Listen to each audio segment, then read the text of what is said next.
Okay, here we go.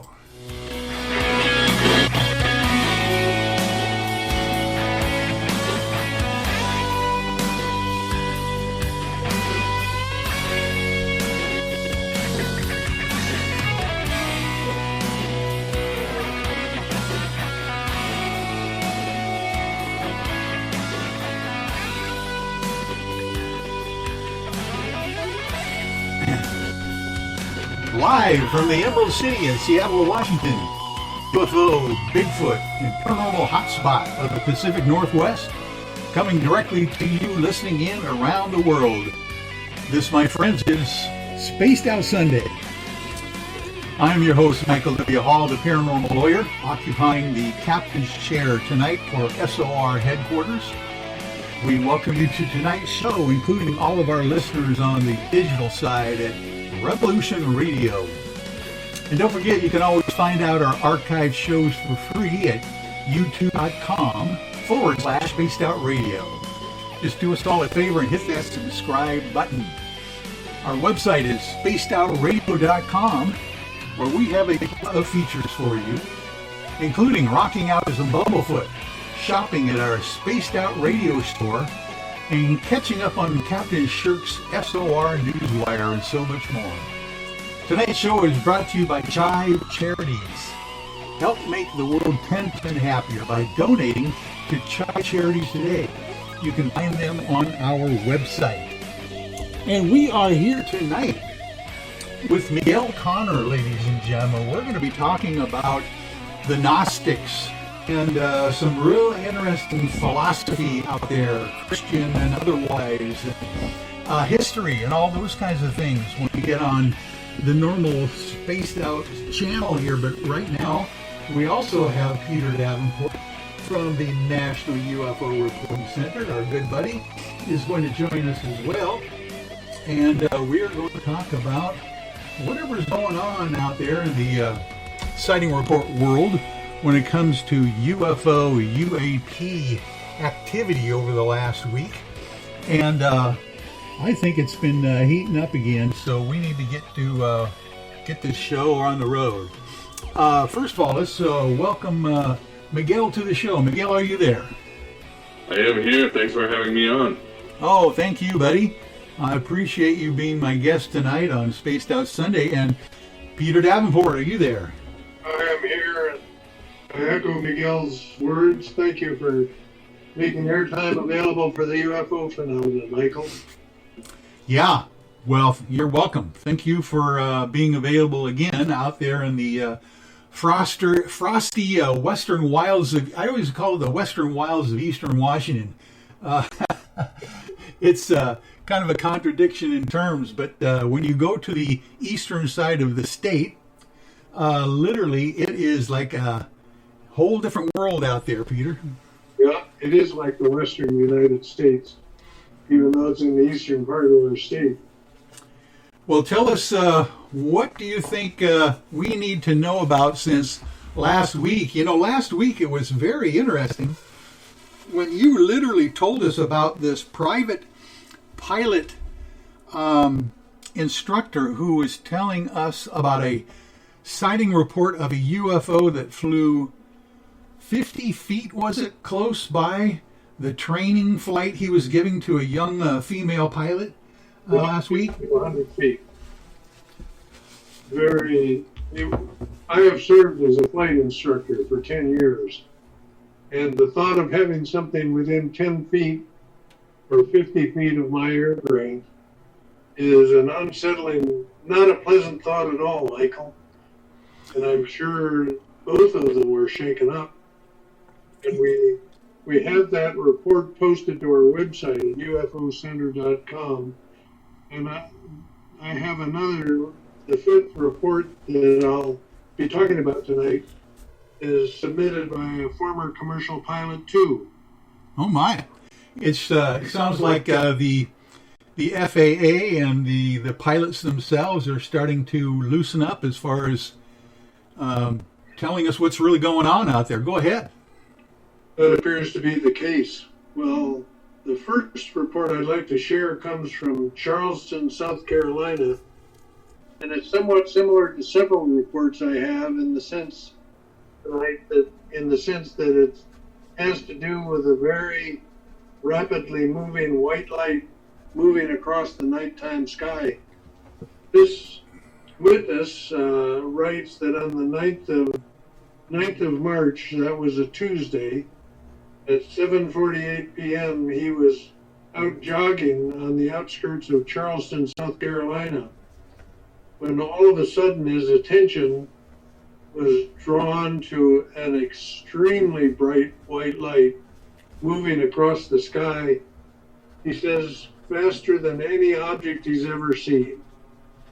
He says, he writes that it lasted about 3 seconds, and it was the fastest and brightest object that he's ever been witness to in his life.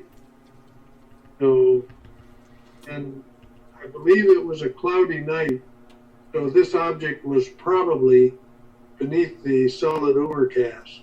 That fact by itself makes it interesting, because had it been a meteor, if it was below cloud level, you certainly would have detected a sonic boom. Oh, that's a good point. If it was going that fast. Yeah. And he makes the same mistake that so many people do. He waited for about a week to submit his report. A little less than a week. He was waiting for somebody else to break the news on social media. And I always make the point, well, somebody has to break the ice. So it might just as well be the person who sees the object. So, Yeah, so in other words, it got his attention immediately and startled him enough, but he was just waiting to see if somebody else saw the same thing. yeah. It makes me grind my teeth when people do that. Yeah. I grind my teeth in a friendly fashion, because I'm grateful for any report that is submitted to the National UFO Reporting Center. Well, that's interesting. And obviously it was startling enough that it was not just some kind of a meteor or something that he says that he probably would have seen before. So when you see something that you don't recognize, it's definitely something that you remember, it sounds like. Yeah, it woke him up. And like many joggers, he had a watch on, and he had the presence of mind to look at his watch at the time of the sighting, so we have a very accurate time, for which I am grateful. Sometimes those accurate times prove to be very useful. Right. A second report I have is somewhat similar to the first one. This one comes from Dixon, Illinois, on the 11th of March. That's Thursday of this past week, at 6:50 p.m. A young woman was out. Let me see. She was outside smoking, and at 6:50 p.m., a very small ball of bright light flying downward from her perspective passed across the night sky. And suddenly, as she was watching it, the object just disappeared instantaneously, as far as she could tell. It was a very bright light, and the curious thing about it was that the light had a peculiar quality to it. She calls it an LED light, a light-emitting diode-like light that is almost pure white. And she says it was very difficult to estimate the actual speed, but it moved across almost the entire sky in the 3 seconds that she was watching it. And she goes on to point out that it had passed over her car. Her first sighting of it was looking up into the night sky through her front windshield. And he goes on to say that peculiarly, her telephone and the telephone of her boyfriend failed just at the time the object passed overhead. Oh, really? What's known as an electromagnetic interference type case. Right, but then it didn't affect her vehicle, it sounds like. Was she driving at the time, do you think? If not, she doesn't address problems with her vehicle. Yeah. But she says the Bluetooth suddenly was the first part of the car to give way, to stop functioning. Yeah. And then the voice texting capacity of the phone gave up. And then she says that the music stopped, music being played by their cell phone stopped playing suddenly. So, very interesting case. Wow. That is interesting because you've got some different aspects there. You've got obviously the strange LED looking light, because people are kind of recognizing LEDs now compared to the old mercury vapor streetlights and, you know, the various glows of different kinds of lights. LED is kind of unique, so it's kind of funny she pointed that out. I faltered a little bit in recounting what she had written, because she talks about 3 or 4 electronic functions in her telephone and Bluetooth that occurred in sequence, but they were several minutes apart. That's the curious thing. Oh. She had no explanation for it. Isn't that interesting? In other words, this object, or the sighting of this object, didn't last very long, it sounds like. Quite quickly, maybe, and then some of these effects happened? She doesn't go into it in sufficient detail for me to be able to recount exactly what happened, but she was baffled by the chain of events, and she said it's never happened to her or her friend before, so it was an unusual event, apparently. Yeah. Well, and people are used to how their phones work, and when they don't work the way they normally do, then you remember that as well. So, wow, that's very interesting. Yeah. Another report I'd like to recount and share with our Spaced Out Radio audience comes from Oakbank, Manitoba, up in Canada. This occurred 2 nights ago at 7:55 p.m. A young man says that he was out for a cigarette before bed, and he was looking up into the clear night sky, and he saw a perfect, what he calls a perfect triangle. I don't know if he means an isosceles triangle or equilateral triangle. Triangles aren't necessarily perfect, but he looked up and he saw 3 very peculiar lights in that triangular pattern, and they were rotating. They were spinning in a circle without the triangle being upset or changed in any way. And it was just below the Big Dipper, so it was in, I believe that would make it the northern sky. And I'm reading as I speak. He saw it for only 10 seconds, and as it was spinning, it suddenly just disappeared from his sight. So, wow. Now, unusual. Now that is unique. Anytime someone mentions a triangle, they're probably usually, from my experience, trying to describe an equilateral triangle. I'm not quite sure about this one, but usually, when they say it was a perfect triangle kind of a thing, that's kind of what they're trying to describe, I think. And then, obviously, this, since it was turning, that he's claiming that this was a large enough kind of craft, or some kind of a synchronicity of 3 different crafts. Yeah. He doesn't say how long or how large the triangle appeared to be. Yeah. For example, relative to a moon or a star or a bright star. But an unusual sighting. The only terrestrial technology I can imagine that would cause that would be an advertising light or a laser-based light that can be maneuvered and focused. Yeah, and then obviously he's saying that it just disappeared, it sounds like, and didn't go off to the horizon or something. Yeah.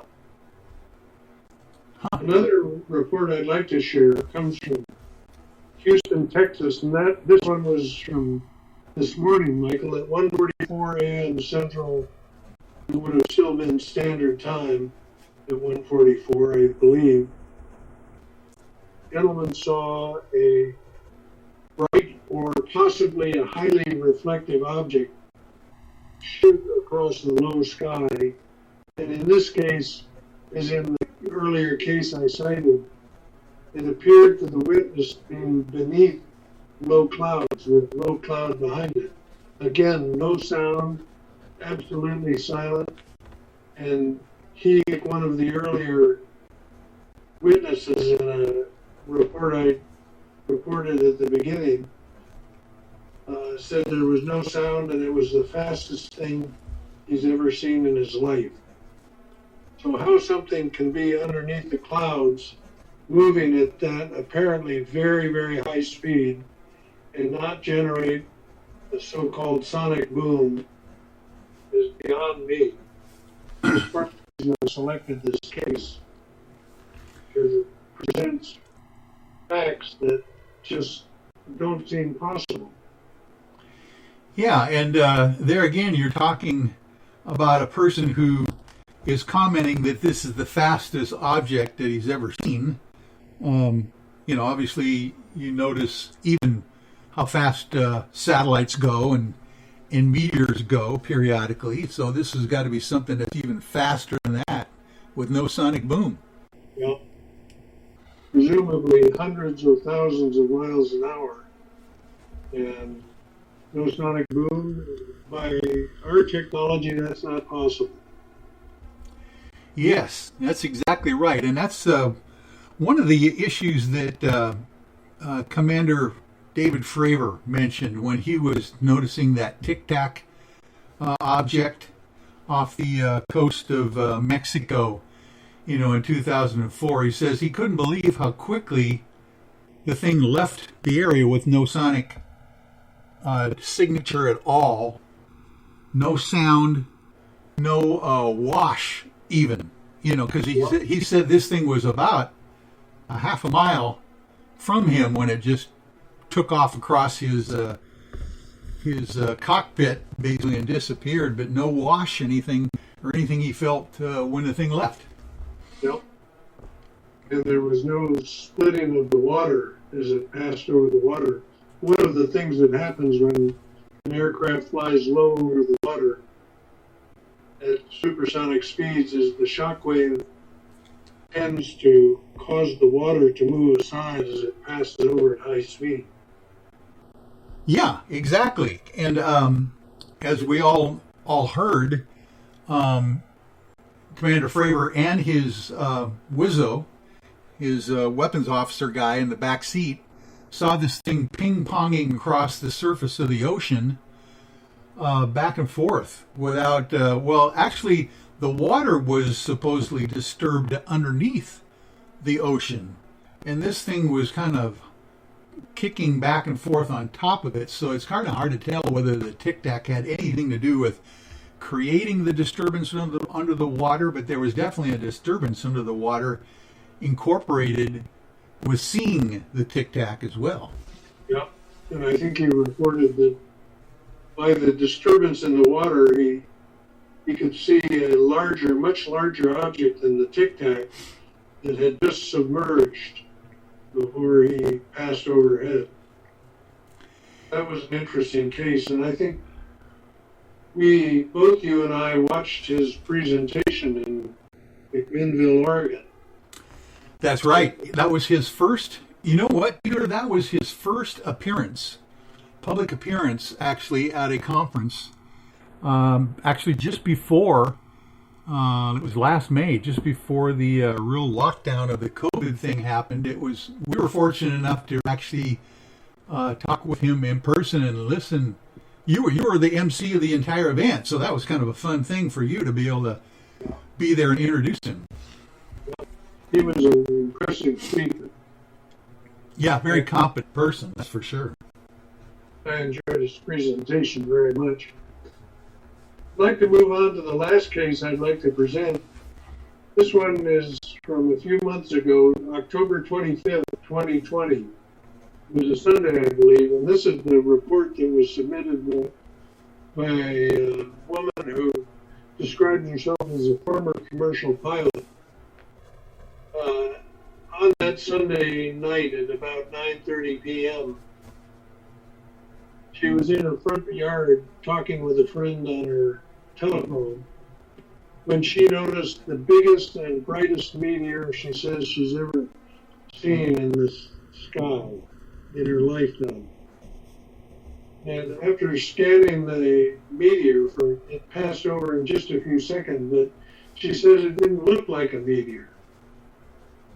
Well, as she stood outside, continuing to watch the sky overhead, she, to her amazement, saw a very bright light moving across right at the horizon line in what she knows to be the El Dorado Preserve, apparently a state park in Santa Fe, near Santa Fe, New Mexico.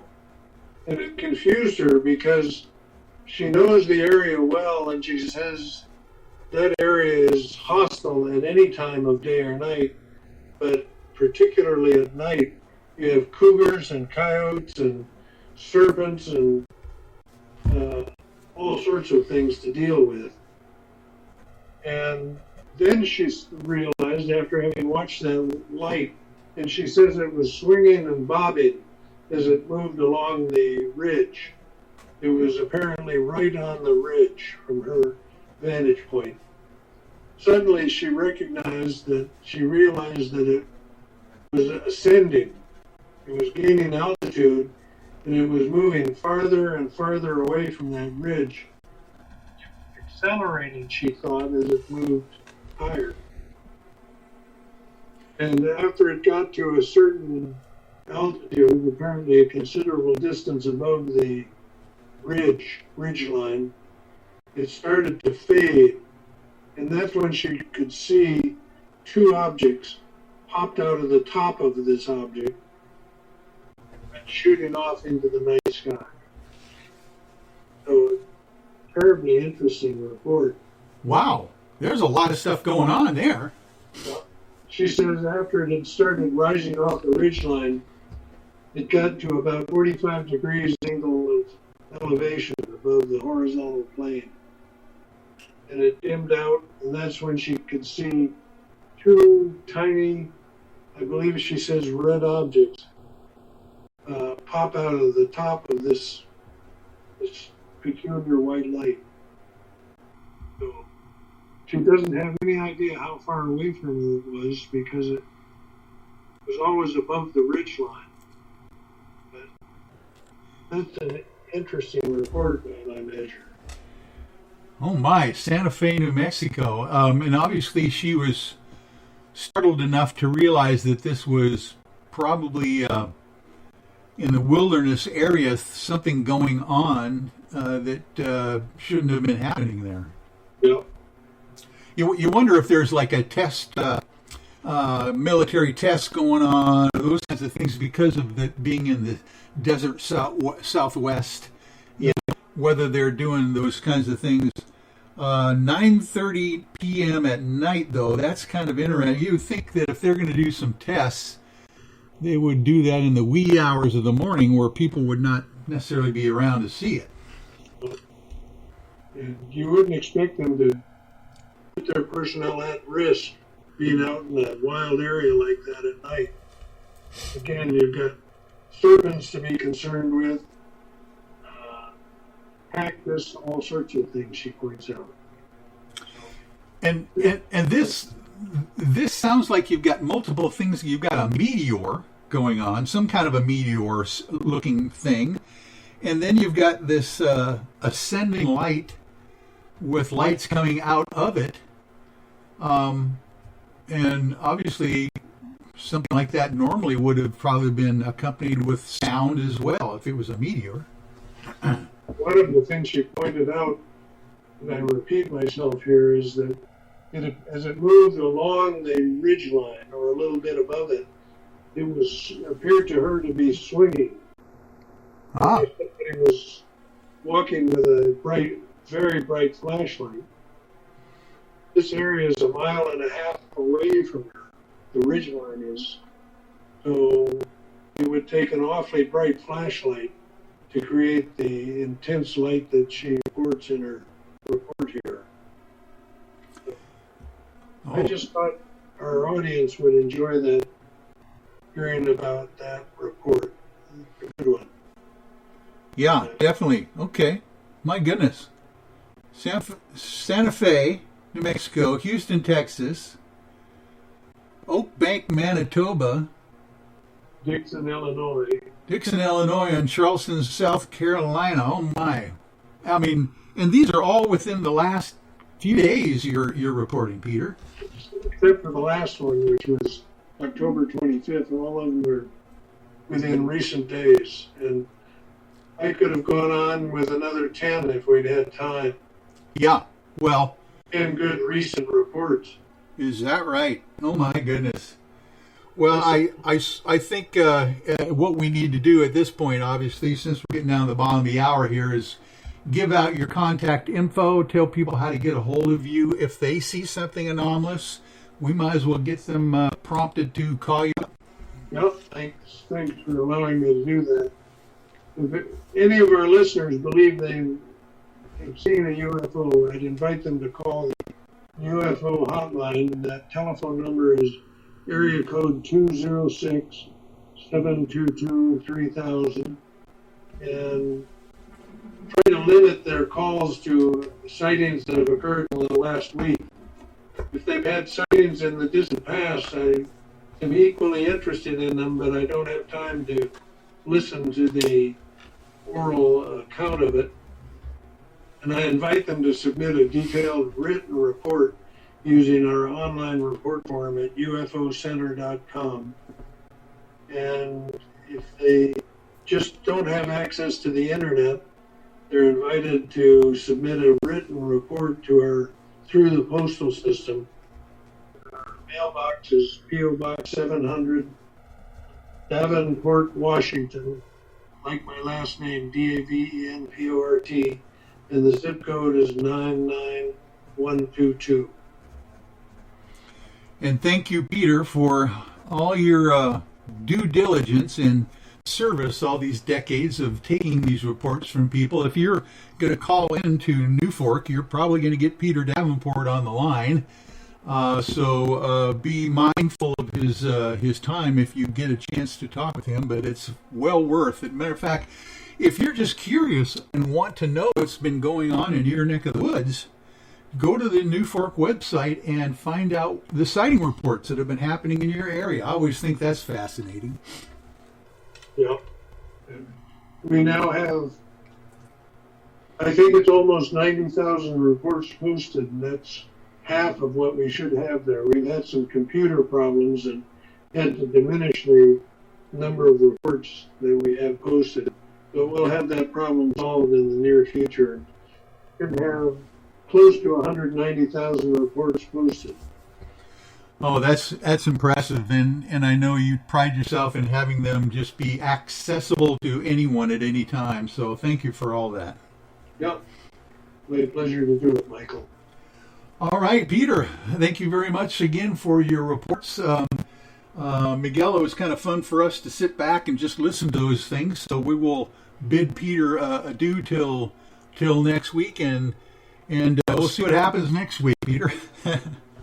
Thank you for the airtime, Michael. Oh, you're welcome. Thank you. Good night now. Well, Here we're back. Miguel, are you there? I am here. It looks like it's a busy universe out there. Oh, isn't that something? Yeah, it is fascinating to me to find out every week. Peter kind of comes on and regales us about these fresh new sighting reports. And it's almost as if people are a lot less reticent nowadays, I think, to report these things. I don't know what you feel when it comes to the paranormal, but I think people are willing to talk about that more often now. No, I would say so too, especially extraterrestrial sightings. I think it's no longer a fringe thing, if you know what I mean, and then add mystic experiences and all that. And like I said, it's a busy universe out there. Sometimes I wonder how people can get bored. Yeah, there you go. And people literally nowadays have maybe more time in their hands to delve into these subjects. Matter of fact, let me do this. I would like to give you your proper introduction here before we get into your topics of discussion. This is fascinating stuff. Miguel Conner is known as the garage philosopher. I love that. The hedge theologian, and the general madman across the waters. His life quest is to take his audience from the ancient connections to modern meaning. As a wise meme once said, "Don't be the change you want to see in the world, be the strange you want to see in the world." Write your own gospel and live your own myth, or someone else will most likely do that for you. Miguel is the author of the critically acclaimed Voices of Gnosticism from Bardic Press, and the post-apocalyptic vampire epic series, the Dark Instinct trilogy, Warner Brother Books and AB Press, as well as the fantasy novel The Executioner's Daughter, Solstice Publishing.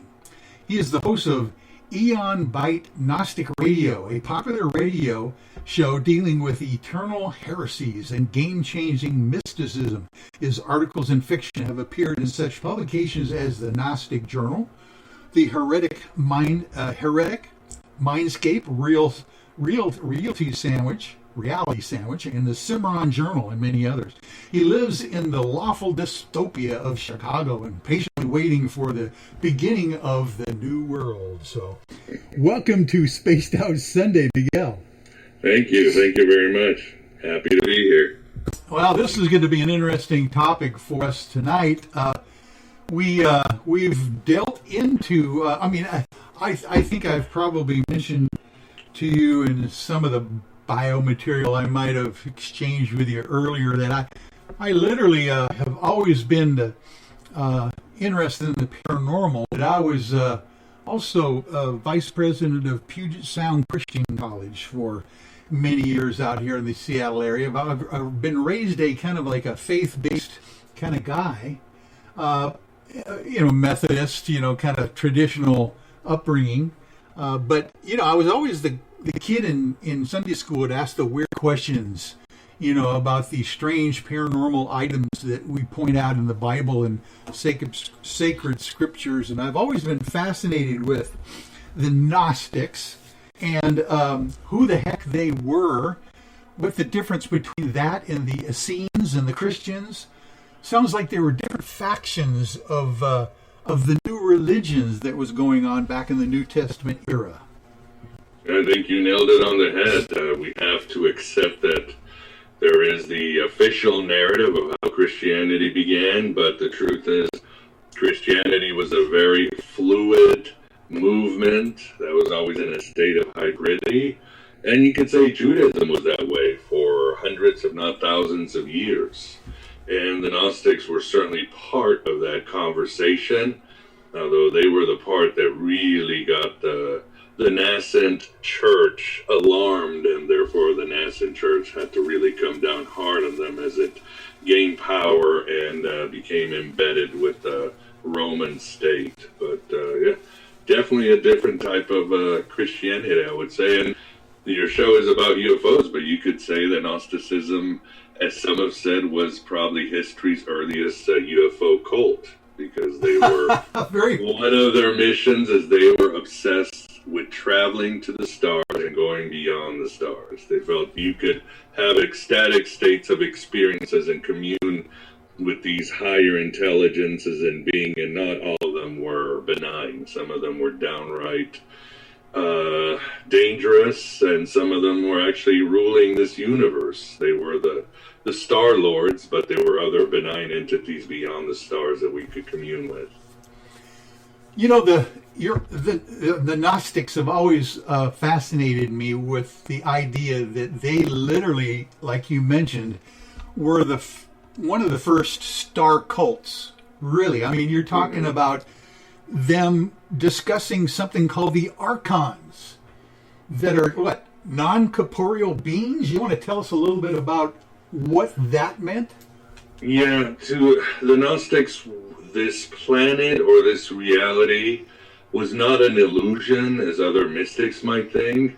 It wasn't a false reality, it was a fake reality. It was a simulation created to keep us trapped and ignorant of our origins beyond the stars. I think for your listeners, if you can relate to movies like The Matrix or the work of Philip K. Dick, shows like Westworld and so forth, that have very much a strong Gnostic vibe.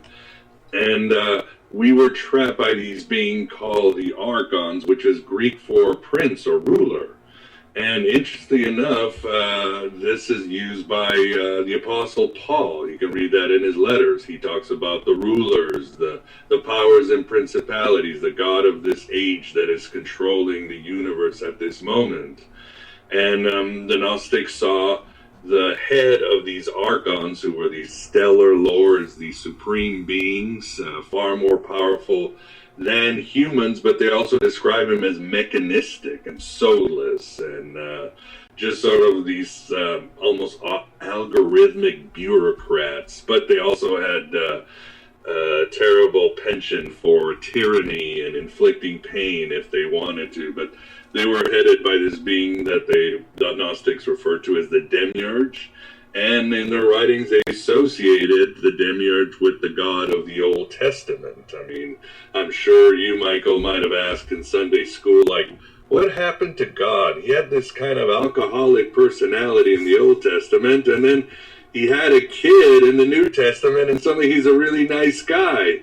And the Gnostics were like, no, two different gods. They said, no, there is this demon God, this just God, who's fooled the Hebrews, and later he's fooled the early Christians, but he is not the father of Christ, who, of course, the Gnostics saw as this sort of alien supernatural being that was able to come down to earth, not to save us from our sins, but to awaken us to our starry origins, our origins beyond the stars in a much higher dimension. Oh my, that's really well put. In a nutshell. Thank you for that. Sci-fi 2,000 years ago. Or more. My. Yeah. And, you know, the whole issue, from what I remember of the Gnostics, was that in reality there was a way to commune or deal with God directly, rather than going through the priesthood. Is that right? To an extent. I mean, obviously, you have to learn this stuff. That you, by researching their works, they probably was a hierophant of mysteries. They thrived in ancient Alexandrian Egypt, and it was sort of a continuation of the Egyptian mysteries, where, you know, in the Egyptian mysteries, you do travel, or you prepare to travel after your death through all these dimensions, through Ra and his snake, and you go beyond. The Gnostics felt, well, again, taking from the Egyptian mysteries and the Hermetic mysteries, which are parallel to Christian Gnosticism, that you could do that while you were alive. With these rituals passed down probably in small lodges that were secret, spread around the Greco-Roman world, you could have these ecstatic rituals, and you could leave your body or have your mind go out into the world to commune with this, they literally called him the alien God, or the God above God, or the supreme source. And it's interesting too, because when they describe these rituals, it's almost like you're going inside too. I mean, they describe the levels of reality, and you have to use these passwords to get through the archons that rule until you get to the realm of the aeons, which to the Gnostic was like the angelic realm. But it's almost like going inside. But you must be familiar with the axiom, as above, so below, with Hermes Trismegistus, as within, so without. So, in a sense, the Gnostics are taking that Hermetic, Neoplatonic idea that we are in the universe, but the universe is also in us. We have a shard of infinity, and infinity is within us. So, whether we're traveling across space or we're traveling within us, it's really the same distance, if you would. Yeah. So the idea being that in reality, this was not so much a religion. This was an old way of understanding the universe. It sounds like well before Christianity. Mm-hmm. Yeah, that's really well said. As scholar April DeConnick said, Gnosticism was a metaphysical orientation, not a religion. That's why you find across history that the Gnostics are, what some have said, a parasite religion. There's Gnostic Christians, there's Gnostic pagan, like the Hermetics. You go into Islam, and Sufism is very Gnostic. In Judaism, you could call it the Kabbalah. In the Persian, they were called the Mazdakites, and so forth. And then later with the medieval Catholic Church, they were called the Cathars. It's a metaphysical orientation that tell us that we don't belong in this world. We have a shard of infinity. We've forgotten that we are divine, and we can find the information, what the Gnostics call gnosis, Greek for knowledge, but this was a special type of knowing who you are, basically what you're not, which is a construct, and knowing that part of you belongs with the divine, and you can find these star maps and create these rituals so that you could go way beyond the stars. So in essence, yeah, that's well said about Gnosticism, and again, I could include the Hermetics. And you probably find, I mean, the Gnostics of the first century with Jesus coming, you might say they innovated or perfected it, especially when they read the writings of Paul, who's also talking about archons, and Jesus is sort of in space. They really took it, but you see this Gnostic sensibility even before. I mean, the idea of the demiurge is found in Plato's Timaeus, and then you look at the ancient myth of Prometheus. What is that? Prometheus creates humans, and then Zeus wants to make them slaves. And Prometheus is like, they're getting the raw deal, so I'm going to go steal fire from the gods to give it to humans so they can become better than Zeus. And Zeus, a demiurge, you might say, gets really mad and punishes the humans with Pandora and other ways. Probably the greatest of the Gnostic fables is something everybody knows, that's Plato's allegory of the cave. What happens in the allegory of the cave, Michael?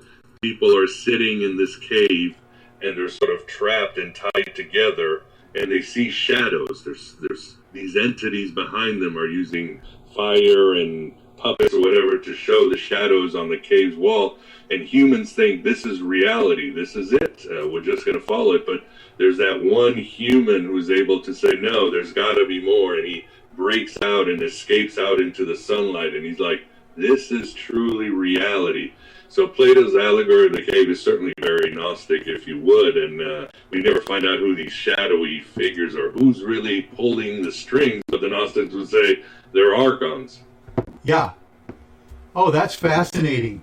And then you've got, what is the time frame with the Essenes and the Gnostics? The Essenes later in time after the Gnostics, I don't know that, but they definitely were, the Essenes supposedly out there in the Dead Sea, a real right-wing conservative, group that they thought that they had the answer as well.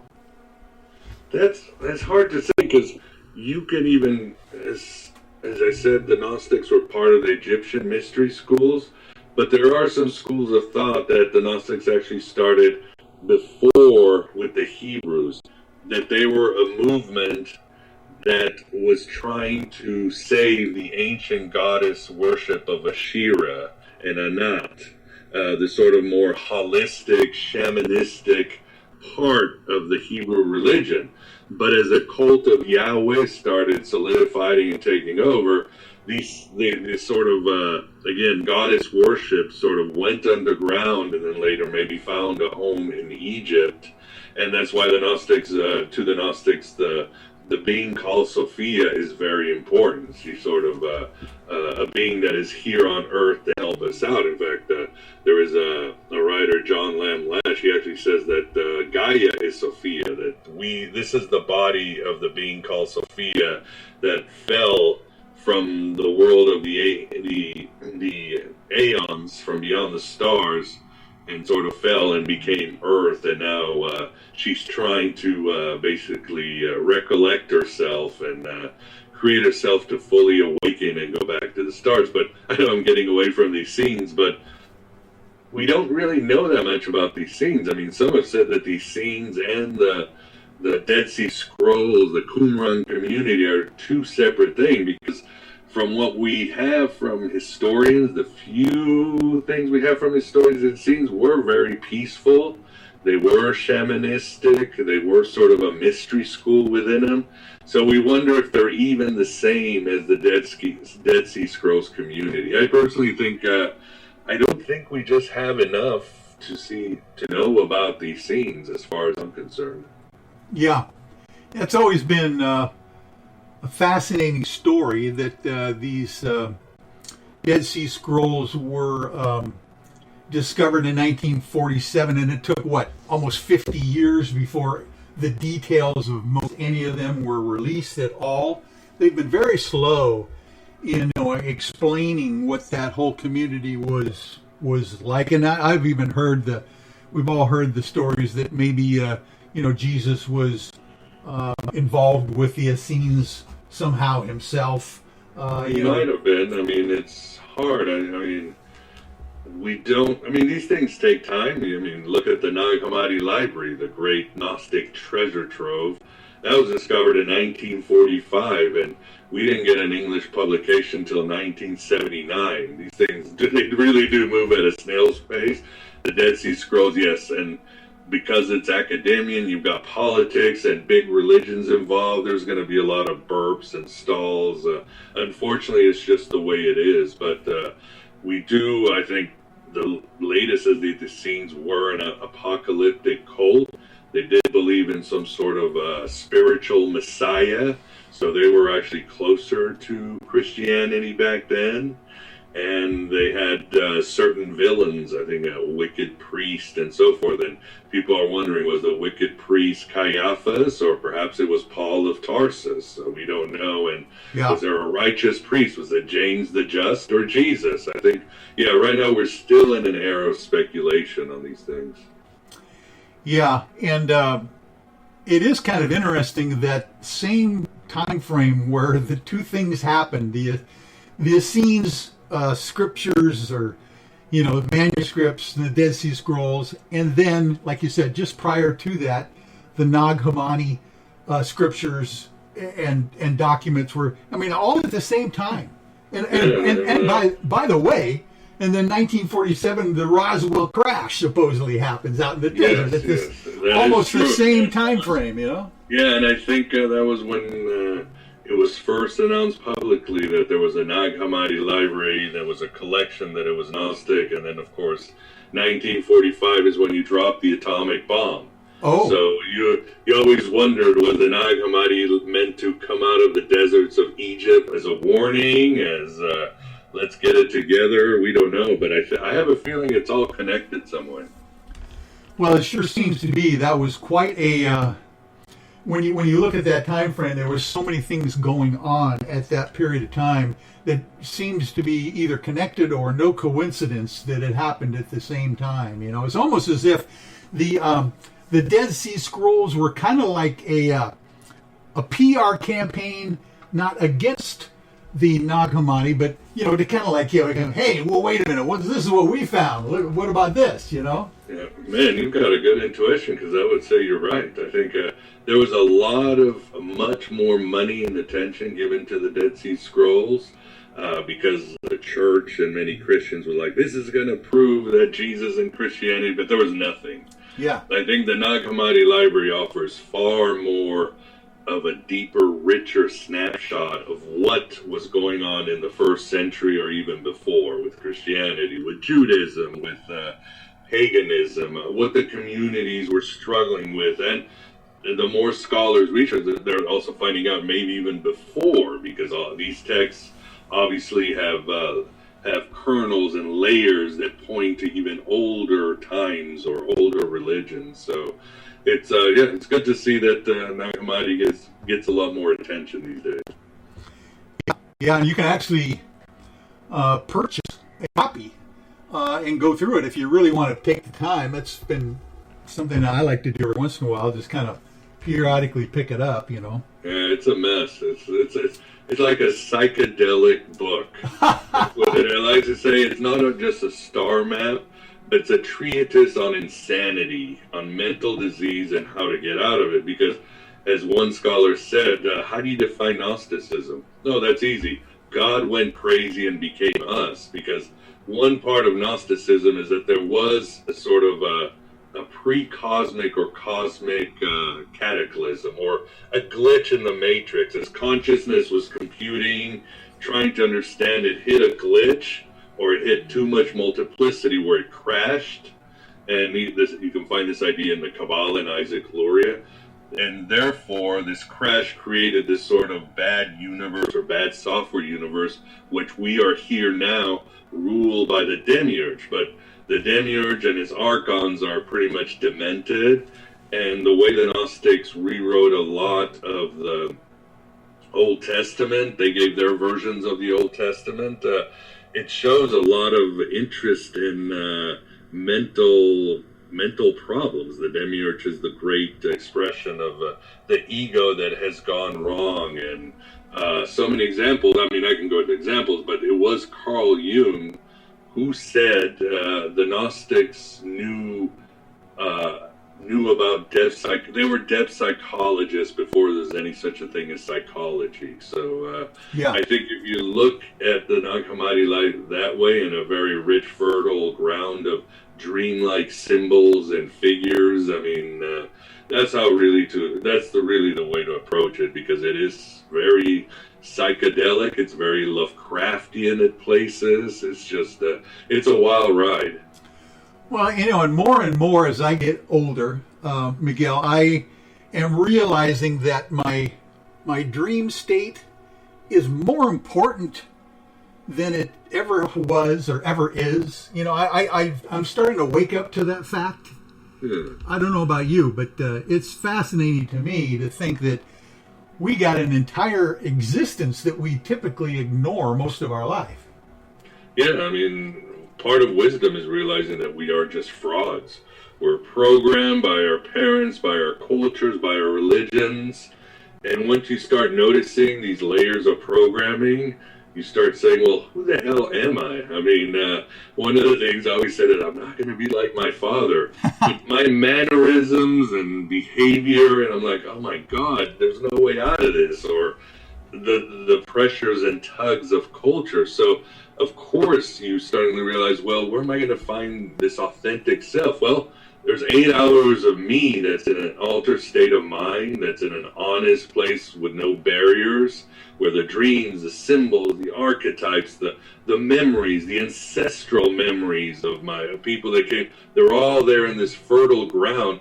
That's one of the places I can find my authentic self, my divine spark. Of course, you've got meditation and theogens. There's other ways in your waking state that you can sort of mine and find out who the hell we are. Yeah, and I'm actually, I agree with you. It's just becoming more and more important now for me to take notice of those messages and those images, those things. When I have sleep apnea as well. Got a CPAP machine. Been through the sleep studies, with the electrodes on your brain, many times to try to get your brain waves mapped and all that stuff. And it's just fascinating to me to realize that there's a whole nother existence that we go to at night. Gosh, this is great. We're got to take a break here now at the top of the hour to do that for just the normal 6 minutes that we got here. So all you got to do, relax, take it easy, and we'll be right back after this short commercial break from Spaced Out Sunday. Looking for creative ways to get your company out in the public? How about advertising on Spaced Out Radio? Our sales department is waiting to hear from you, and we can work around any budget. From commercial spots to banners to special promotions, there are many opportunities to name the product out to our SOR listeners. For a price guide and more information, please contact us at sales@spacedoutradio.com. If you like it hot, real hot, then heat up your meals with Bumblefoot hot sauce. Get your Bumblefoot hot sauce today. The sauce, Bumblicious, and the 4 million Scoville unit Bumble. We're going in hot, real hot, coming out even hotter. Keep the milk nearby. And tantalize your taste buds tonight. Bumblefoot hot sauce, available now at kajans.com. Get your horns up with me on Spaced Out Radio. This is Ron Bumblefoot Thal. Come tune into SOR where you can hear me rock out with Little Brother Is Watching, the official theme song of Spaced Out Radio. And then come on over to bumblefoot.com where you can find out about my tour schedule, my music, and everything else. Bumblefoot.com keeps you up to date on what I'm doing and the best way to stay in touch with my music and music camps. Sign up for my newsletter at bumblefoot.com and remember, Little Brother Is Watching. Visit purpleplates.com today. For over 40 years, the Purple Energy Plates have been delivering amazing results for their many customers. Inspired by the great genius Nikola Tesla, the harmony, healing, and energetic effects of the plates have proven over and over to be beneficial and often miraculous to thousands of customers. Check their site for daily specials and choose from their many energy products. You won't be sorry. Visit them today at purpleplates.com.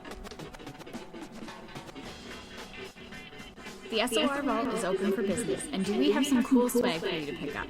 All you have to do is head over to our website and click on the SOR Vault. You have a variety of cool logos to choose from, and put them on anything you want. T-shirts, hoodies, hats, coffee mugs, you name it, we can get it to you. So do your shopping by supporting the story you love. Get your Spaced Out Radio swag at the SOR Vault today.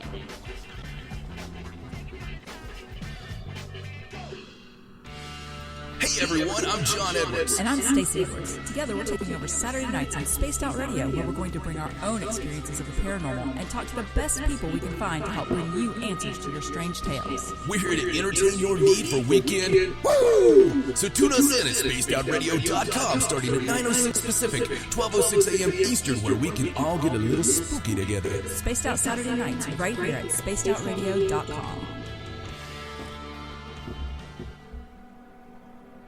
We are scouring the world for the most intriguing stories of your day. Take the time to read up on the SOR Newswire, where our team, led by Captain Shirk, will deliver to you some of the best paranormal and supernatural news, along with some stories that will blow your mind from the weird to the wacky. It's the news outside the news that piques interest, and that's what we're looking to deliver to you. The SOR Newswire, only at spacedoutradio.com. We all know on Spaced Out Radio we love a good beard and mustache, so why not take care of your facial hair with Mighty Moose Beard Oil?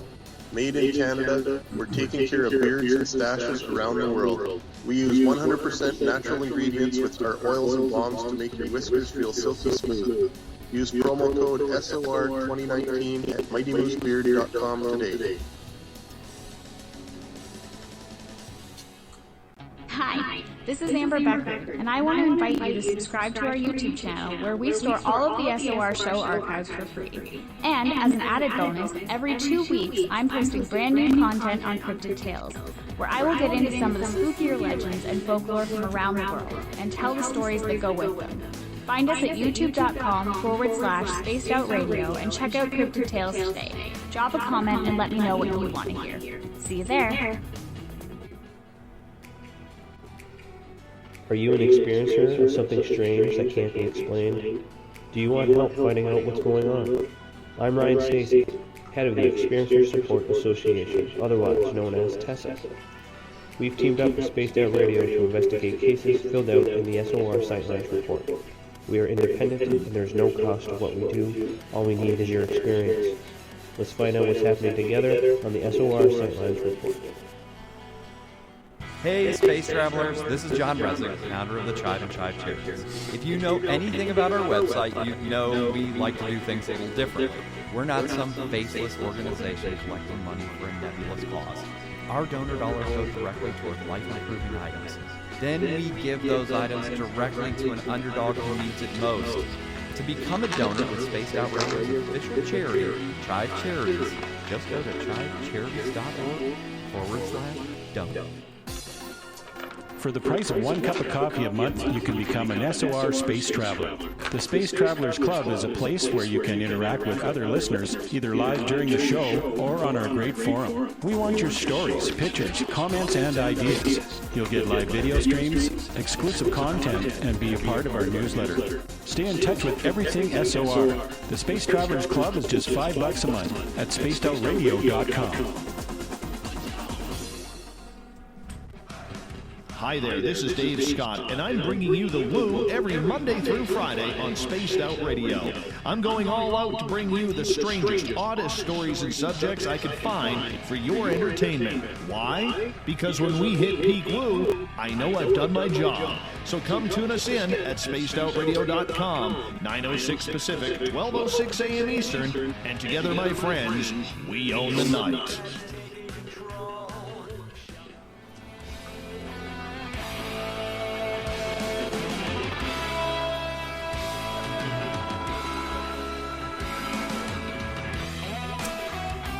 Welcome back to Spaced Out Sunday. I am your host, the paranormal lawyer, Michael W. Hall. Thanks for joining me. We welcome back everyone listening in on our terrestrial affiliates, WQEE 99.1 FM in Newton, Georgia, and UPRN 107.7 in New Orleans, Louisiana. On the digital side, we are very proud to be on Revolution Radio. Don't forget, you can always check out our archives for free at youtube.com/spacedoutradio. Just do me a favor and hit that subscribe button. Our website is spacedoutradio.com, where we have a plethora of features for you, including rocking out some Bumblefoot, shopping at our Spaced Out Radio store, and catching up on Captain Shirk's SOR Newswire, and so much more. And oh boy, we are back talking about the Gnostics and all sorts of interesting theories about what's going on out there. And, you know, I got to thinking on this whole thing, Miguel, that is there any indication, you know, everybody's talking about nowadays that there's this grand awakening going on the planet. Was this something that the Gnostics would have been talking about back then? I would say awakening happens all the time throughout history. I don't think... I like to say these are very Gnostic times, because the warning of the Gnostics that would be lost in levels of reality right down here on Earth seems to come true. The idea that we are very fragmented beings and are recognizing it, that seems to be true too.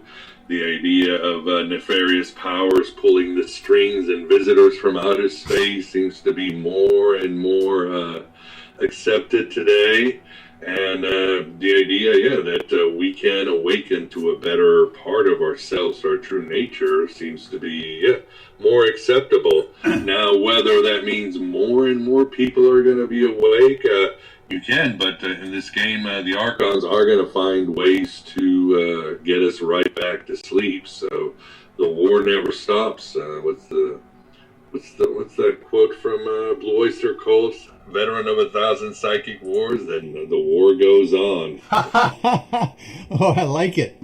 Oh man, that's a good melding of philosophies right there. Blue Oyster Cult and the Essenes and the Gnostics. Holy crap! Oh, that's nothing. I mean, I think if your listeners wanted to find out also, to get a point of relation of who the Gnostics are, and I mentioned obviously some films, some literature, Carl Jung, Philip K. Dick, William Burroughs likes to write a lot about the Gnostics, Carlos Castañeda. There's a whole bunch, but if you want a movement that are Gnostic today, you've got the Mandeans in the Middle East, the Yazidi in the Middle East, who, like all Gnostics throughout history, are trying to be exterminated. The powers that be always come hard down on them. But another one would be, of all places, Heaven's Gate. That was a very Gnostic movement. Oh, is that right? That's fascinating that you say that, because that is so tied in with the UFO idea itself, the Heaven's Gate cult. And in reality, Bo and Peep, those two folks that were in charge of that whole movement there, those were some strange individuals. Yeah, I mean, what's his name? Was it Applewhite? He taught at my university, University of St. Thomas in Houston. Oh, you're kidding. He taught at the humanities department. Obviously, he left long before when I was there.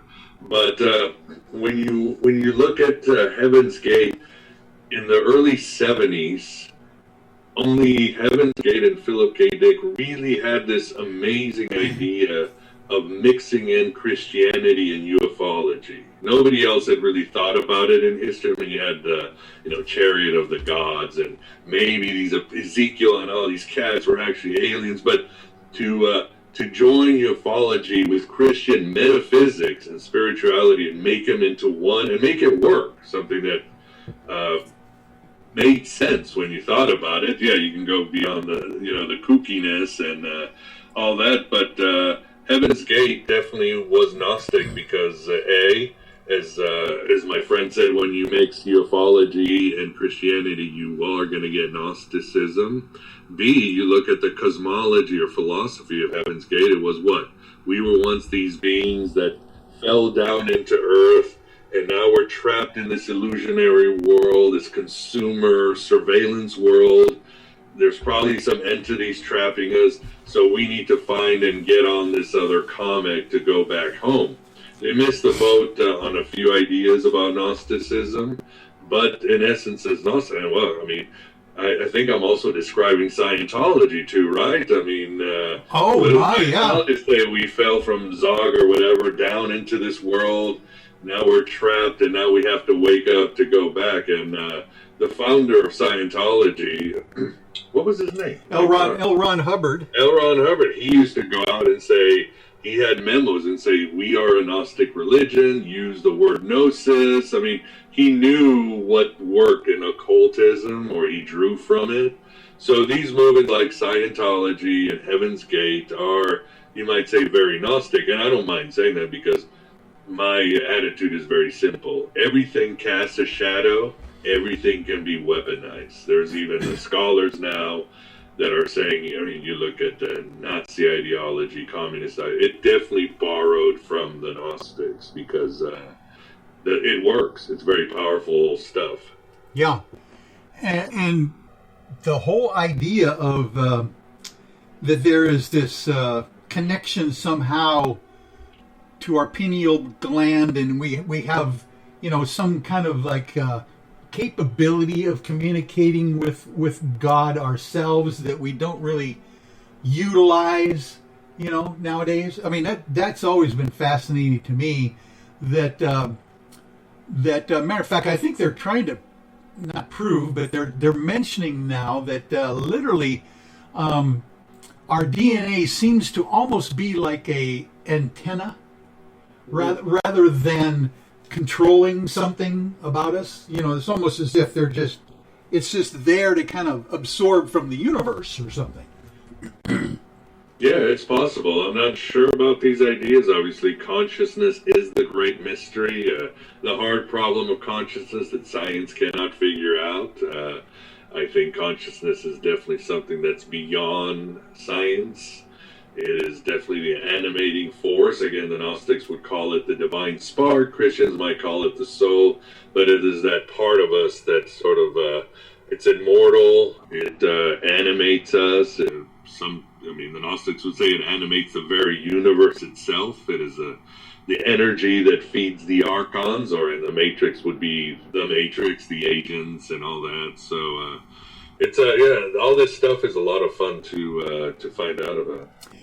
And the interesting aspect of that would be also there's that thought that if there's a Draco, a reptilian, also influence of some kind of on the planet as well, is that they themselves, these kind of beings, live off of a loose, some kind of a fear that they generate in us as well, which keeps us under control at the same time. Exactly. Yeah, I think you're talking about David Icke and his idea of the lizard people. But, and I have to say, and you can find this, David Icke bases this on the Nag Hammadi library. You look at it, his idea that there's he uses the word archons in a lot of his talks and all that. And, these archons, and of course these archons have been breeding with humans. The Gnostics, of course, talked about, well, they changed the Book of Enoch. It wasn't the Watchers or the Nephilim, it was the archons mating with humans. They sort of switched things around. But in David Icke's work, yes, these beings that come from Saturn, these evil mind parasites or whatever, have bred or infected humans and created the lizard people hybrid. And he certainly bases it off a lot of the Gnostic texts. So, again, more proof of how this Gnosticism stuff is fascinating. I think I saw a poll, I think, just in the United States, I think over 6 million people believe literally in the lizard people. So that's a lot of people. Yeah, I didn't realize that statistic, but yeah, more and more people, I think, are coming to the realization that obviously there is life out there in the universe compared to here, not just here. Plus if our political and corporate leaders would act more human-like, you wouldn't be calling them lizards, right? Or reptiles. Oh, I tell you, this is... They did it to themselves. This is right up our neck of the woods here with... Not that we're going to get into politics tonight or anything, but my goodness, there's just so many people out there that are pointing out that something is not quite right, about what's going on in the world. Not just the United States leadership, the world leadership is not quite what we think it is. Yeah, they're thinking with their lizard brains. So they're not thinking they're not feeling with their hearts, or thinking with their higher aspects. And this blue blood kind of lineage, it's always been important, right, on the planet?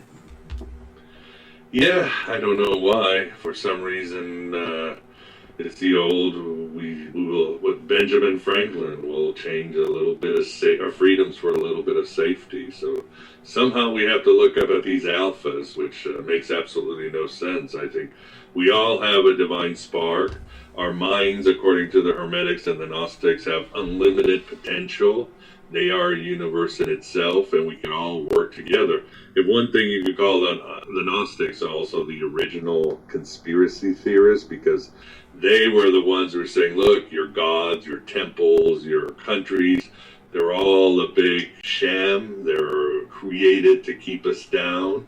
We can't trust them all. But you could also call them the original anarchists, because they certainly believed in rejecting all political systems. They believed in small lodges. They believed in community help and all that. So they were definitely ahead of the times in so many ways.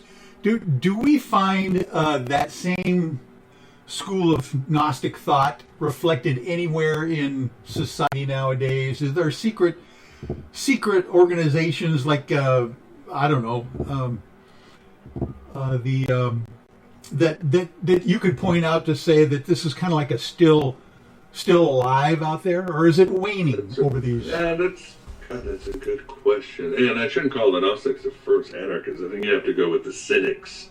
For Diogenes and his group centuries before, they were out of control. But I think you can make a case, especially when you read the work of Tracy Twyman and Alex Rivera and some other researchers, that the Knights Templar might have tapped into some Gnostic ideas. They had, as some have said, the name Baphomet might come from sort of an ancient language that means baptism of Sophia. It's a historical fact that they used the seal of Abraxas to guard their treasures, and Abraxas was a Gnostic deity or figure that was around in a lot of the ancient Gnostics, a very powerful magic figure, and there's other reasons to it. As far as secret societies, the Rosicrucians, the Freemasons, the Theosophists, they were always very interested in the Gnostics, because the Gnostics really came out of that rich Egyptian mystery tradition.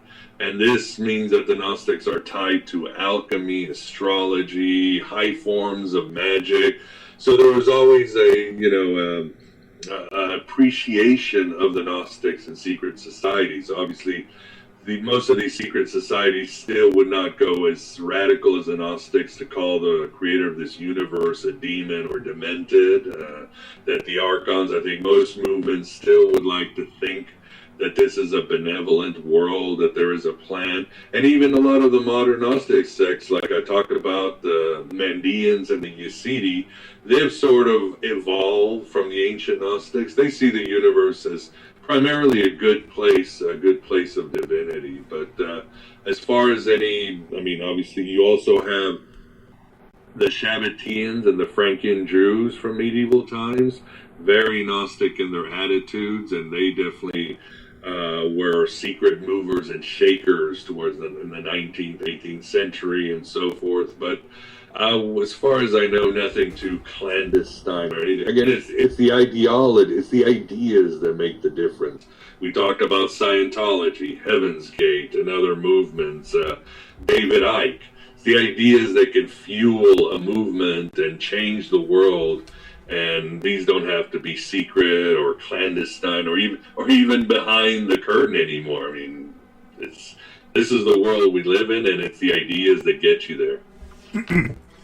Yeah, and it's fascinating to me to realize that, for instance, Scientology, when you really look into the people who in our society are kind of high-ranking in that society, the showbiz people that are like high into that whole thing. It's quite an impressive list of people who literally adhere to these strange. L. Ron Hubbard was an amazing science fiction writer before he invented the religion of Scientology. Matter of fact, I remember that was the favorite quote of his that I enjoyed. If you want to. Fastest way to earn $1 million is to invent your own religion is his quote, one of his quotes. And he surely did. But it's fascinating to me. There are some serious people out there that adhere to those kinds of issues. Yeah, I think what destroyed Scientology was the internet. Scientology was not prepared for YouTube and Facebook to start showing the truth behind their levels because they're so guarded. It wasn't ready to show how it demanded so much out of people, monetarily and physical and time-wise. I've had the founder, it was the leader, David Miscavige. I've interviewed his father on my podcast. I've interviewed ex-Scientologists, and it's pretty intense and dark. But the Scientology was not ready for the internet and their ideas of Xenu and all that. They tried too hard with the Lady Doth protest too much. They tried too hard to hide it. They didn't have to. Again, look at David Icke. Look at extraterrestrials. We're prepared for that kind of religion today. And as Joseph Campbell said, we need a new myth. Our old cosmologies of angels and heaven and people parting the sea aren't working anymore. They're not working in the West. They're not working in the East. So this sort of new myth of stars and aliens is probably what we need today to survive as a species, because cultures need myths to survive. We need those stories, these great cosmic drama. We need that to survive. That's the way our brains are wired. Whether they're scientifically proved or empirically, it doesn't matter. Without stories, we cannot live, and we need a new myth, and the stars are a great myth to keep us going. That's why Elon Musk and all these cats are taking advantage of our desire for new meat and talking all this nonsense about going to Mars, because it speaks to us. It's what we want. You know, and that's fascinating perspective. Yeah, you're right. It's almost as if in ancient antiquity, our gods, maybe lowercase g, you know, were much more prevalent on the planet and having, you know, interaction with us. And then for a long period of time, I don't know what happened. They like left us alone, you know, for a while.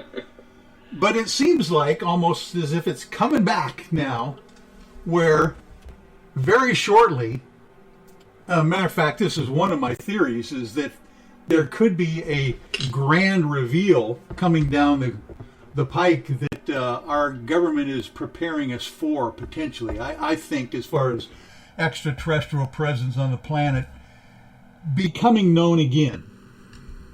Yeah, it could be. I see that as a possibility. We also have to look at breakaway civilization.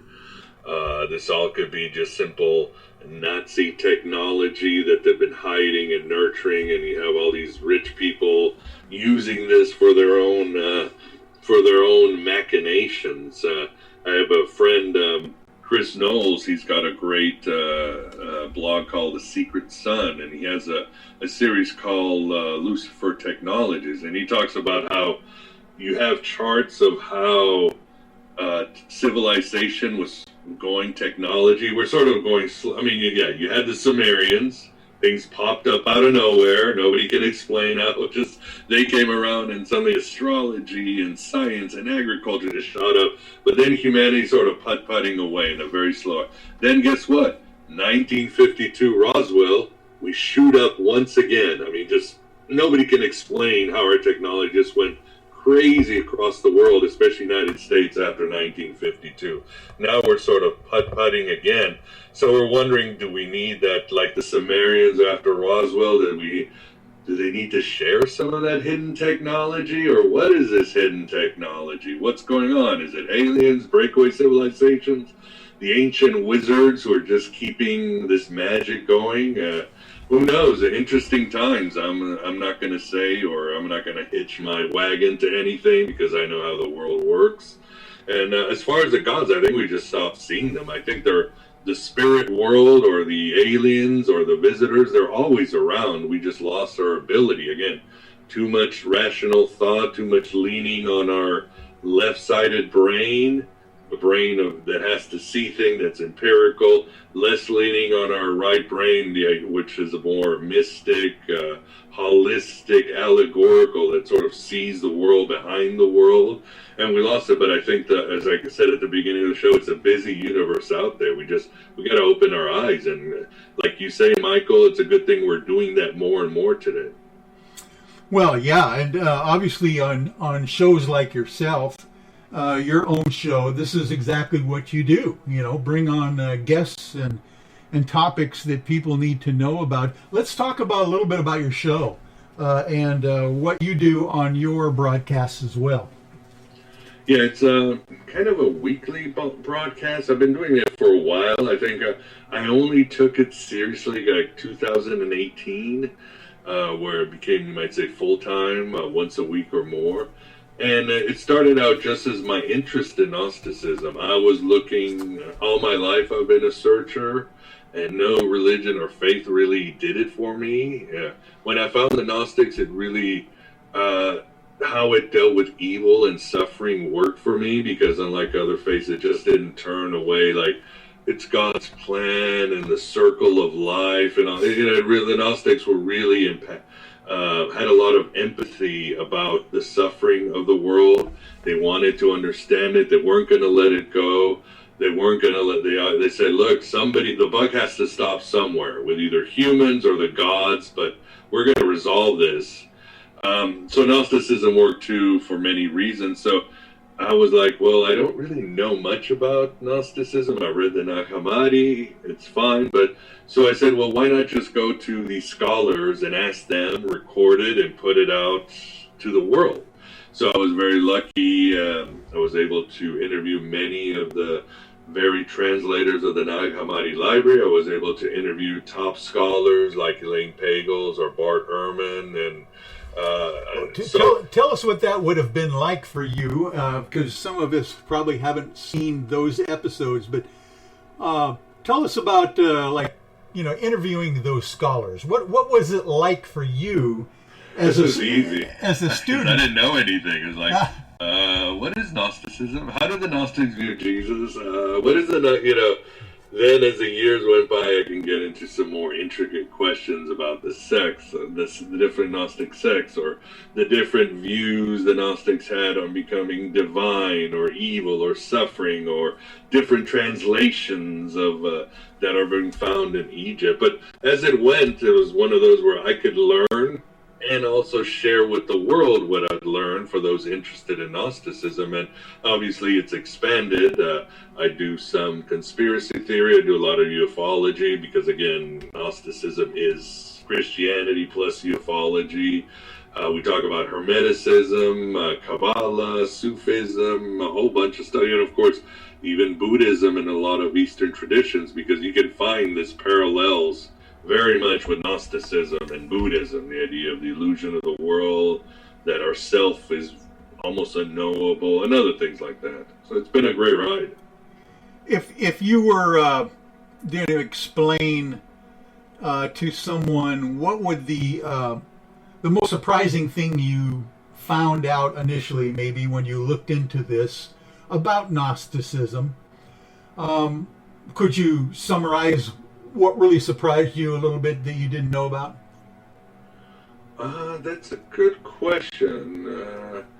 I think the idea that there was no set dogma or ritual to find gnosis. And that's been hard because most religions or group will give you a set of doctrines or rituals. The Gnostics were so anarchist that it depended on the individual how to find it. And, for example, some did entheogens, some did sex magic, some did really sacramental church, some did pure contemplation, some did astrology. And but that I like that because obviously, as a human being, I don't want to be told what to do, because I'm lazy and I want to play it safe, and I want somebody to give me a list, a top 10 list, and if you do this, you'll know God.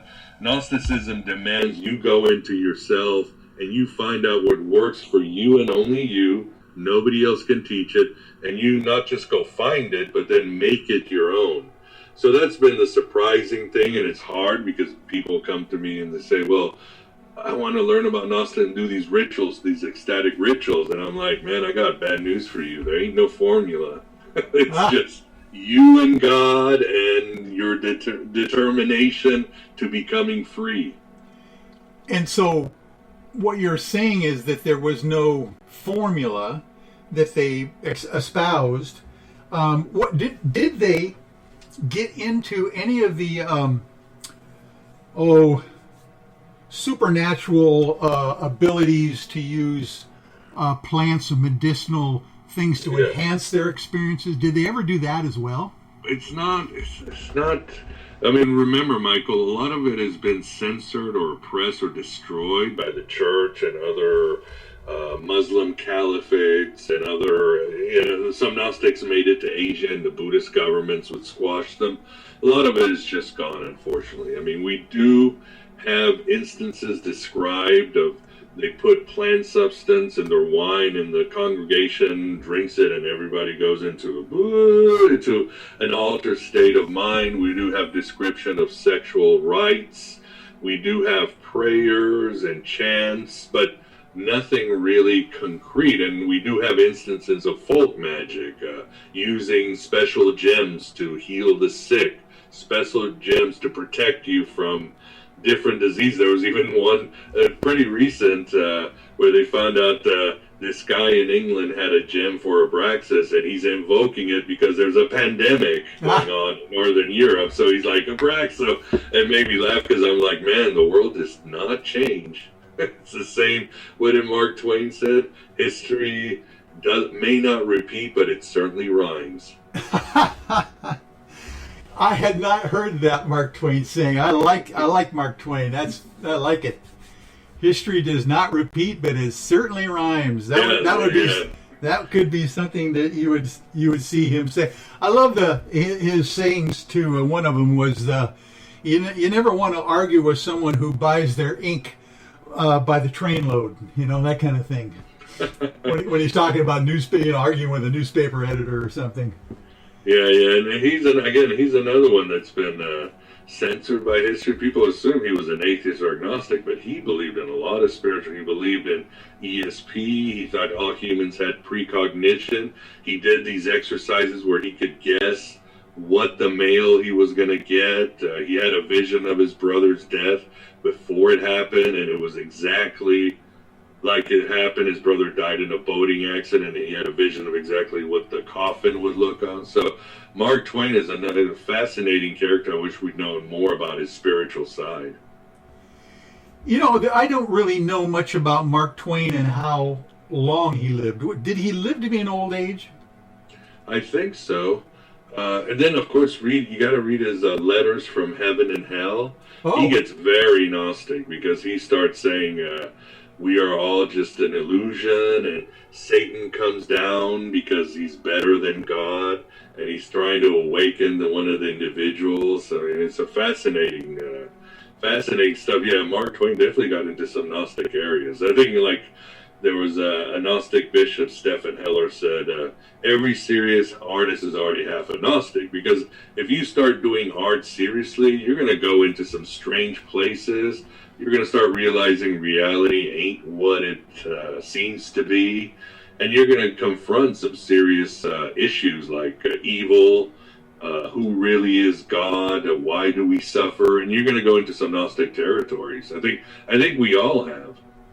Well, and being an author like yourself, it's very strange being a writer, getting into that zone, wondering almost like, where does some of this material come from? Have you ever gotten to that space, Yeah, like my vampire novels, that just came from somewhere. I think all of us, what they say, everybody has a good book. Yeah, because that book is not coming from you. Something is speaking through you. What did Jung say? You don't have ideas. Ideas have you.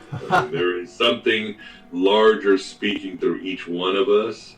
And if we listen, call it the gods, call it the unconscious, call it the soul, things are going to go much better. Don't let the ego, the demiurge, try to rule your life with financial comfort and all that. Yeah, I think you were talking about, I completely miss about David Icke.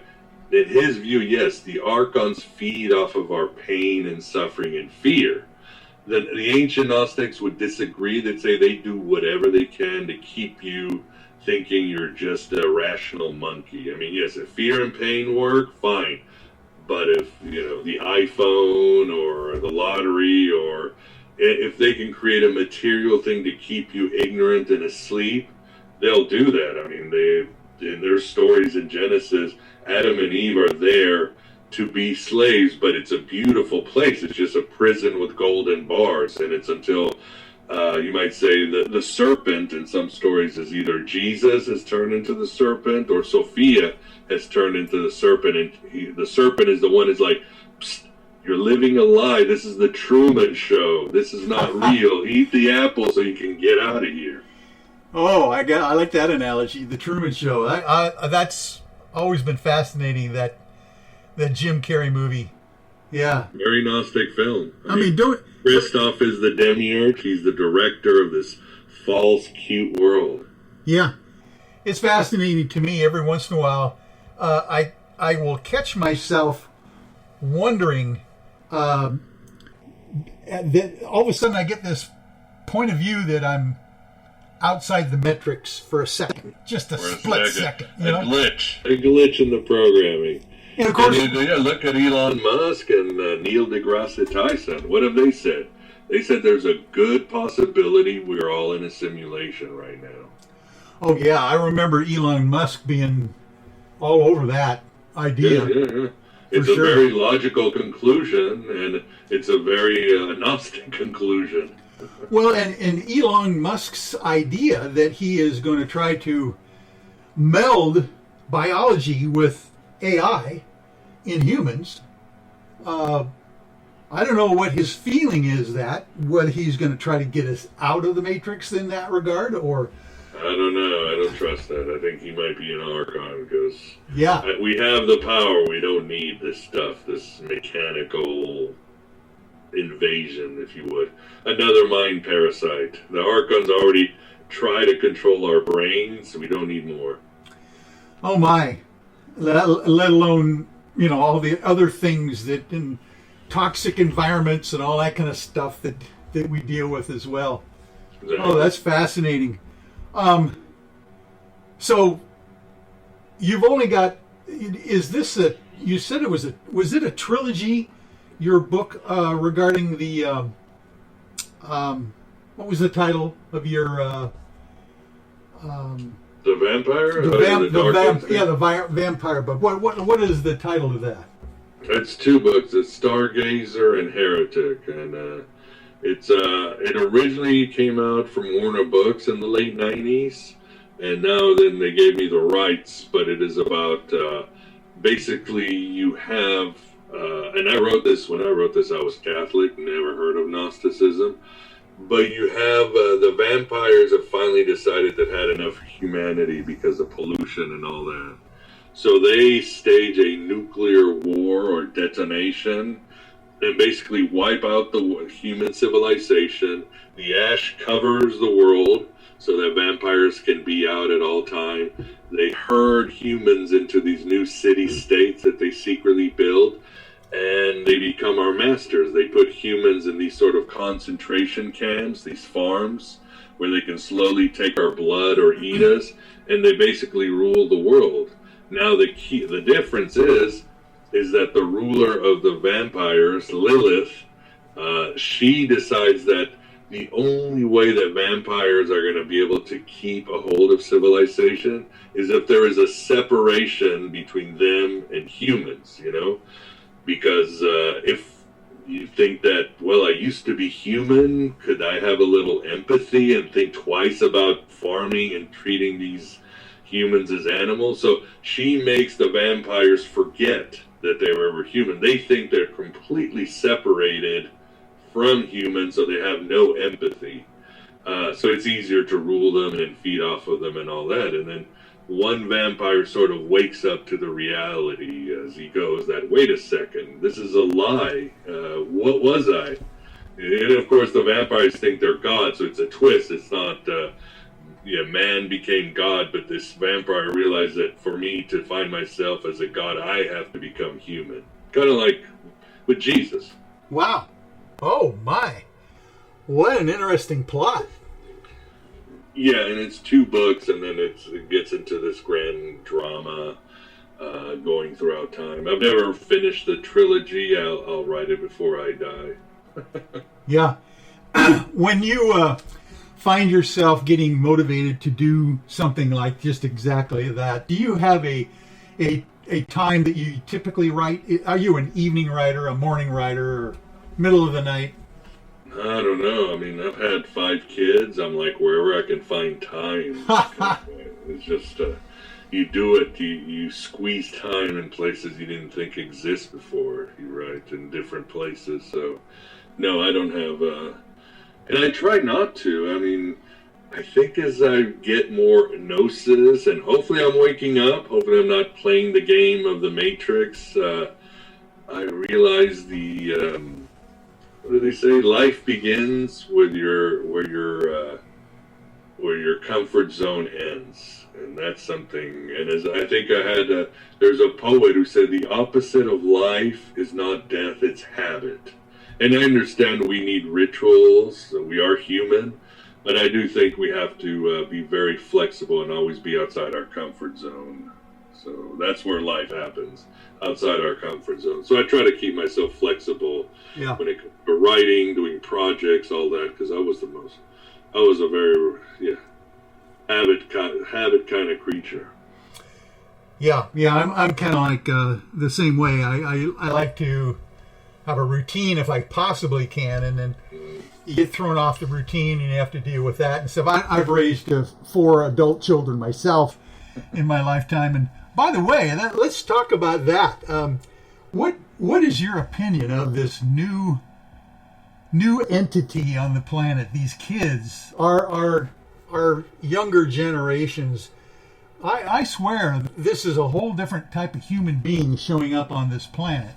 At least I can attest to that, I think, in my 4 kids. Yeah, it's possible. Obviously, technology is going to rewire their brains and how they act and so forth. So, yeah, we don't even know. I mean, we have to be honest. Even our generation, in, I think, the middle or early 20th century, was the first time in history where human beings spend more time indoors than outdoors. And even that, I mean, that's got to change us from an evolutionary standpoint. That could change our bodies, our sight, the way our minds work. We still haven't even felt the effects of us going from a species that was outside to a species that's inside. We don't even know what we're going to look by that. Now we add computers and technology, so no idea. But I do always like the quote from Jeff Goldblum in Jurassic Park: "Life always finds a way." So I think our kids, we will find a way to continue to keep living. Yeah. I raised 3 daughters and 1 son. The son is the youngest, but he's an adult now as well. But I don't know if you find girls different to raise than boys. I did. Yeah. But definitely very different. But they're both great in their own ways. Both have their challenges and everything else. So. Have you found any of your children carrying on your Gnostic interests at all, or those kind of? No. The older ones from a previous marriage, my son, he's a Buddhist. That's what works for him, so he's happy doing that. And then my daughter, she's still Catholic, Roman Catholic, so that's fine. I don't have any, even with from this marriage, they're young. I don't. It's their path. Ultimately, it's their path. I like to give them options, and I always tell people, don't take the Gnostic path because it's brutal. I mean, finding out you live in a simulation ruled by these archons, you got a tough fight ahead of you, and that what you are is just a construct. Most humans are nothing but androids that have been programmed. That's a hard realization. Yeah, and you've got to be prepared for the reality that you discover, I would imagine, when you're a student of the esoteric like you've been. Yeah. I mean, it's the hardest journey, but the most rewarding journey we'll take is our journey inward to find out who we are, why we are here, and in a way find out what happened. Also connect with our ancestors and the land and everything else. But that starts with the journey going in, which is something unfortunately most people don't want to do today. They want to look at their screens, they want to look at their cars, they want to look at all these distractions that seem legion outside of us. Well, and I'm wondering if you've done that as well yourself. Have you found a connection somehow to your lineage, your heritage? For instance, are there grandfathers, great-grandfathers, grandmothers and stuff that you kind of resonate with in your line, or are you kind of like a new breed out there as far as your family history goes? Yeah, my mother was from Portugal, Lisbon. I need to go back to those roots. My dad was Irish. I've never been to Ireland.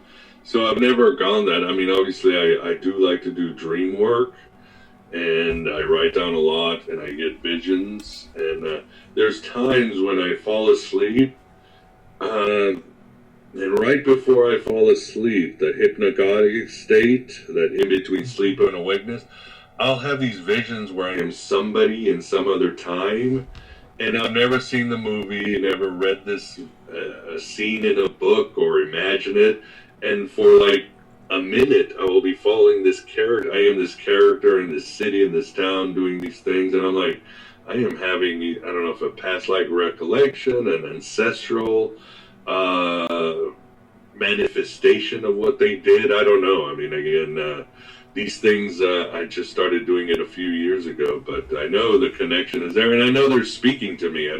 You don't have to look for this stuff. You just got to learn to listen. Yeah, definitely. And are you finding it's the same kind of situation that you're recognizing over and over, or is this like no different? So varied. Oh wow. Yeah, I mean, reoccurring dreams are one thing. Usually I follow themes, but this sort of visions where I'm different people is it's always somebody completely different. Different time zone, different timeline in history. You know, I typically have this reoccurring theme in some of my dreams where I'm in a car or a vehicle and something goes wrong with the vehicle. I don't know if that you can relate to that, but literally it's almost as if there's some mechanical issues that I am not control of that I always have to deal with. And that seems to be one of the reoccurring things I have to get through somehow in the it's not quite a stressful dream. It's one of those things that just is a pain in the neck to have to deal with each time. Yeah, it's hard because, as Jung said, dreams are so personal. It takes years for you to understand what your own symbols are and energies. That's why you should have a Jungian analyst. But it just write down those dreams every day because they're yours, and ultimately sometimes you're not supposed to decipher. You have to experience it. It's in the experience that comes the awakening. But of course there are prophetic dreams. There are sort of cultural dreams that do mean something, like we dream that we're naked in some public place, or we dream that we lose our teeth, or perhaps we dream of an owl, or they are definitely static to our culture, to the collective conscious that you can rely on, but ultimately it's a very personal thing. Your car breaking down could be completely different to why I dream of the car breaking down. And by the way, with all of your studies and your guests that you've had on your own shows and stuff, have you had any typical UFO experiences yourself at all? Yeah, I've had two. I think the last one, it was 2000. It was actually the year I started the podcast. I went back to Portugal. I had just read the Nag Hammadi library, and I was in the mountains. My mom's house was by the mountains, by the beach. We were just walking up trail. It was there was a big dinner, so there was lots of us walking through the paths. And I saw these lights. I was with my son, and I saw these lights going on top of the mountain in ways that could not be terrestrial, and doing these patterns that were just incredible over the mountain. These lights, like stars moving and doing rectangles and all these. And I just sat there, and my son was with me, so I was like, okay, so I'm not having a hallucination. I wasn't drinking there at that time. I don't drink, so I was like, well, I'm not high, I'm not drunk. So I said, well, it's possible my son and I saw the same thing. But then when I went down to other people at the path and other houses, they're like, oh yeah, we saw it. But in Portugal, that's pretty common, these UFOs. So that was and of course, I could say this could easily be some sort of secret U.S. military technology that they're not letting the public have. That's a possibility too, but it's either that and or it was a UFO experience. I don't know, but either one is not good because our government shouldn't be hiding this stuff. Yeah, definitely. And obviously it was something that caught you off guard, or at least you recognized that this was something unique. This was not just something you see before. When you get startled by something like that, it sticks in the back of your mind. How long of a sighting was that? Would it have been 30 seconds or longer than that? Or oh, we're talking minutes. Yeah, it was like doing these formations over the mountains. It was it was incredible. And again, I asked my family, I asked neighbors there, and it's something that all summer was happening almost every night. It was just I had a cousin. He late at night, around midnight, he would just go out in the yard, lay out. It was the middle of summer, and he just watched the UFOs all night doing their stuff. So it was the tabloids would talk about UFOs. Oh, it's going to be a lot of UFOs this summer here in Portugal. So yeah, of course we've heard of those reports from Portugal a lot.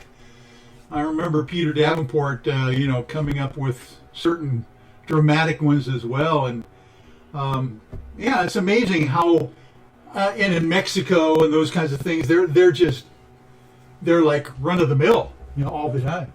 Yeah, Iran's another hot spot. I think northern Scotland. Yeah, there's definitely places where they like to visit.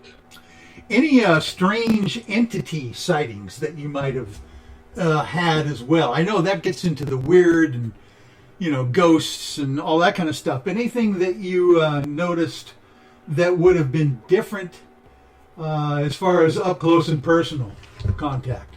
I don't know. I think I've seen the shadow people here and there. I think they're time demons. My wife sees them all the time. Really? Yeah, I've obviously had hauntings happen, but and I used to do ghost hunting here in Chicago, like where offices where Al Capone had his accounting offices. I did some ghost hunting, professional ghost hunting, and take people on tour. So I saw a lot of things there, orbs, things moving, using ghost box to talk to spirits. So for some reason, this kind of stuff was never not that big of a deal. It's just the world. It's a world of spirits, and the dead want to be heard. And yeah. There's an otherness. I don't know if there's gods or aliens that are always around, and it's all there. And of course, I've done Ouija boards and tarot. I mean, I've always been steeped in it. Again, that's not my worry. Getting out of this universe is my worry. Yeah, getting out alive. Is there any one thing that you would caution people to do to protect themselves against the negative entities out there that might be trying to mess them up? Is there anything that you do traditionally to protect yourself? I mean, I have a lot of spiritual pursuits. Again, I'm not going to say what works for me might not work for somebody else. I would say you're not going to win. You've lost it. There's nothing you can do. You have no free will. You have no power. But that is the you that thinks is running the show, which is not the real you. Inside of you, there is a vast force and an unlimited source of spiritual power and intellect and love that most of us don't see. Carl Jung would call it the unconscious. The Gnostics would call it the divine spark. It is what fuels this universe, and it is unlimited. It is, like I said, you don't have ideas. Ideas have you. It's where all the power is. So the key is you have to turn away from who you are, your ego, who thinks is running the show and is going to solve all the world's problems or be happy or be sad, and go inward to the source, because that is the real you. That has your destiny. That has all the answers, and that can defeat any sort of malevolent spirit, political power out there. So that would be my advice. I know it's a good news, bad news kind of thing, but it's, we can be divine, and we can be more human than human, each one of us. Oh, I think that is a perfect wrap-up right there for the entire show. Very well said. Oh, that is awesome. Oh, Miguel, thank you so much for this opportunity to hang out with you for the last hour and a half or so. I I will obviously ask you to come back at one point if you've got some developments down the road you want to get on the air over Spaced Out Radio. This has been a real pleasure for me. Thank you so much for a lot of fun for the time tonight. Thank you. All righty. Well, we're going to say goodnight to you, and we're going to say goodnight to everyone here on Spaced Out Sunday, and we'll see everyone next week at the same place at the same time. Thank you very much. Good night.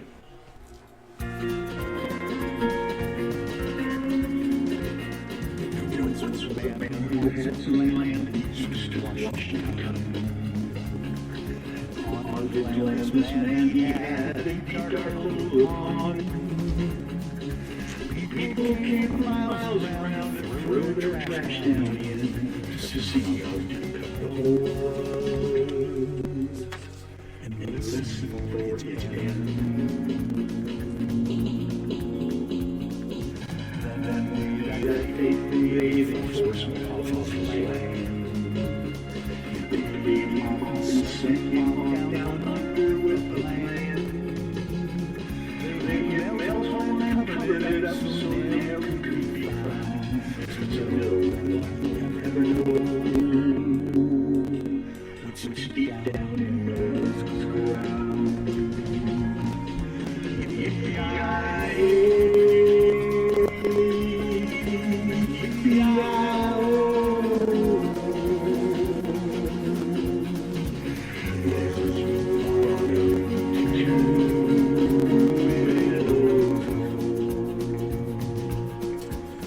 Well, I want to remind everyone that Mr. Ron Bumblefoot Thal is the official music of Spaced Out Radio, rocking us in and out of every single show. You can find out more information at bumblefoot.com. A special thanks to everyone listening in tonight at home, and in your cars, at work, in the chat rooms, wherever you are, around the world. Remember, this show is currently copyrighted by Spaced Out Radio and SOR Media Ventures. Thanks for watching and sharing your evening with us tonight, folks, because together we own the night. We will talk to you next week. Spaced Out Sunday.